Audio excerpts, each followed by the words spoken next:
রাসূল বলেন কেউ যদি কোরআন থেকে আলোচনা শোনার জন্য কেউ যদি কোরআনের কোনো ময়দানে একটা ঘন্টা বসে থাকে, তিরমিজির বর্ণনা 500 রাকাত কবুল হওয়া নফল নামাজের নেক তার আমল নামায় জমা করে দেয়। তিনি কে?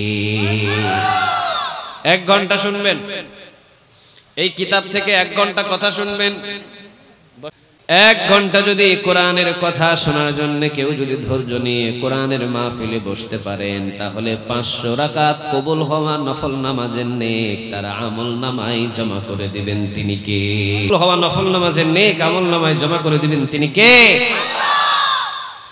কোন কোন বর্ণনা এসেছে কেউ যদি কোরআন থেকে আলোচনা শোনার জন্য জমিনের ভিতরে বসে থাকে, কিয়ামতের ময়দানে যেই জমিনের উপরে বসেছিল কোরআন থেকে কথা শোনার জন্য, ওই জমিনটা কিয়ামতের ময়দানে তার জন্য সুপারিশ করবে একজনের দরবারে। তিনি কে?